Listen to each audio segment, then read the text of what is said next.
আসসালামু আলাইকুম viewers, welcome back to my channel Sadia's food recipe. আজকে আমি আপনাদেরকে তৈরি করে দেখাবো খুবই সিম্পল প্লেন পোলাও বা সাদা পোলাও। এই পোলাওটা খেতে কিন্তু অনেক বেশি মজাদার হয়ে থাকে, আর এটা কিন্তু আমরা কম বেশি সবাই রান্না করতে পারি। তো আমি কিভাবে এই পোলাওটা রান্না করি সেটাই আপনাদের সাথে শেয়ার করব। আশা করছি আজকের ভিডিওটা আপনাদের ভালো লাগবে। তো চলুন দেখে নিই। তো প্রথমে আমি এখানে একটা বাটিতে নিয়ে নিচ্ছি 2 কাপ পরিমাণে পোলাওয়ের চাল, আর আজকে আমি চিনি গুঁড়া পোলাওয়ের চালটা নিয়ে নিয়েছি। এখন আমি এখানে পর্যাপ্ত পরিমাণে পানি দিয়ে চালটাকে আমি খুব ভালো করে কচলে ধুয়ে নিব, আর এভাবে করে আমি 4 থেকে 5 বারের মতো চালটা ধুয়ে নিব। তো চালটাকে ধুয়ে আমি একটা স্ট্রেনারে ঝরিয়ে নিয়েছি। এখন আমি মূল রান্নায় চলে যাচ্ছি। তো এদিকে আমি একটা হাঁড়িতে দিয়ে দিচ্ছি 1 টেবিল চামচ পরিমাণে ঘি, দিয়ে দিচ্ছি 2 টেবিল চামচ পরিমাণে সয়াবিন তেল। এখন আমি এখানে দিয়ে দিচ্ছি 2টা তেজপাতা, 4 থেকে 5টা এলাচ, 2 টুকরা দারচিনি। এখন আমি এই মশলাটাকে হালকা একটু ভেজে নিব। দিয়ে দিচ্ছি 2 টেবিল চামচ পরিমাণে পেঁয়াজ কুচি। পেঁয়াজটাকে এখন আমি নেড়েচেড়ে ভেজে নিব, আর এটাকে আমি ততক্ষণ ভেজে নিব যতক্ষণ অবধি না পেঁয়াজের কালারটা চেঞ্জ হয়ে হালকা গোল্ডেন ব্রাউন হয়ে আসছে। তো আমাদের পেঁয়াজটা হালকা গোল্ডেন ব্রাউন হয়ে গেছে। এখন আমি এখানে দিয়ে দিচ্ছি 2 টেবিল চামচ পরিমাণে আদা রসুন বাটা।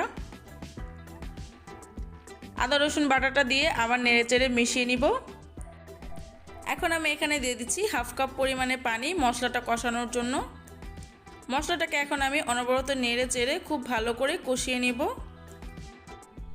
এখন আমি এখানে দিয়ে দিচ্ছি আগে থেকে ধুয়ে রাখা পোলাওয়ের চাল।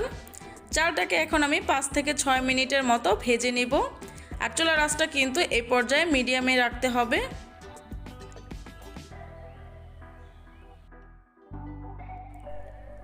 তো আমাদের চালটা ভেজে নেওয়া হয়ে গেছে। এখন আমি এখানে দিয়ে দিব 3 কাপ পরিমাণে পানি, তার সাথে দিয়ে দিব 1 কাপ পরিমাণে দুধ।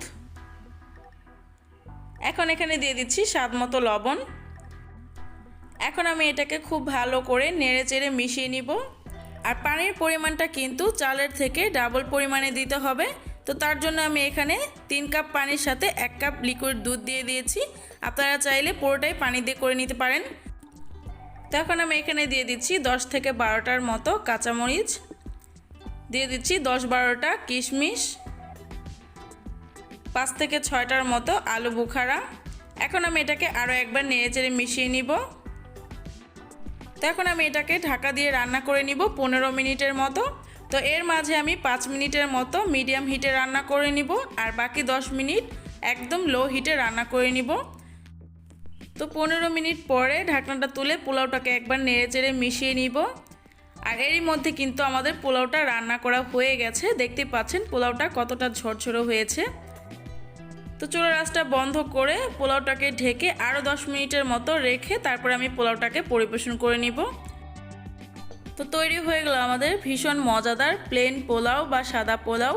বাসায় অবশ্যই ট্রাই করবেন, ট্রাই করে আমাকে জানাবেন কেমন হয়েছে। আর এখনও যারা আমার চ্যানেলটিতে সাবস্ক্রাইব করেননি প্লিজ সাবস্ক্রাইব করে দিবেন, আর পাশে থাকা বেল আইকনে ক্লিক করে দিবেন। আপনারা চাইলে আমার ভিডিওতে লাইক শেয়ার কমেন্টও করতে পারেন। আর এতক্ষণ আমার সাথে থাকার জন্য আপনাদের সবাইকে অসংখ্য ধন্যবাদ।